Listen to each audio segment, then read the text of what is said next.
Hi అండి. ఈరోజు అయితే కోడిగుడ్డు పురోటా చేస్తున్నానండి. సింపుల్గా ఇలా చేసుకోవచ్చు. నేనైతే నా స్టైల్లో చేస్తున్నాను. ముందుగానైతే నేను 4-5 ఎర్రగడ్డలు తీసుకున్నాను.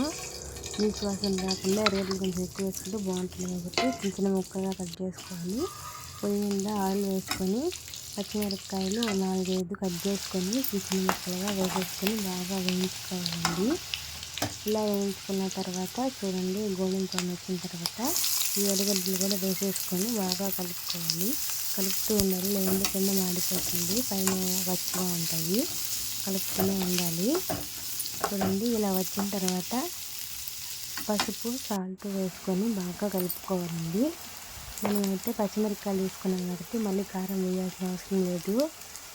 చాలా బాగుంటుంది. ఇలా చేసుకుంటే పైన కారం తగలకుండా పచ్చిమిరపకాయలు తగులుతూ కావాలంటే వాటిని తీసేసి కూడా చాలా బాగుంటుంది. ఇలా చేసుకుంటే మాత్రం పప్పులోకి అయితే చాలా సూపర్గా ఉంటుంది.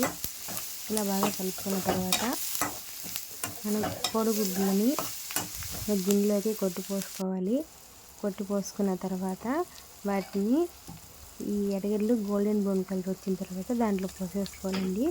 నేనైతే 4 eggs తీసుకున్నాను, చూసారు కదా. లేదంటే మీరు కలుపుకొని ఒకేసారి పోసేసుకోవచ్చు. నేను వేసేసుకొని ఆమెను గరిటెతో బాగా కలిపేసుకున్నాను. చూడండి, బాగా కలిపేసుకున్నాను. మొత్తం కోడిగుడ్లు జనం మొత్తము బాగా కలిపెట్టుకొని ఉండాలండి. ఇప్పుడైతే మనము ఇదంటే ఆ జన ఎర్రగడ్డలకి సరిగా పక్కటి బాగా కలుపుతూ ఉండాలి. తర్వాత ఇలా కలుపుతూ ఉంటే గట్టిగా అవుతుందన్నమాట.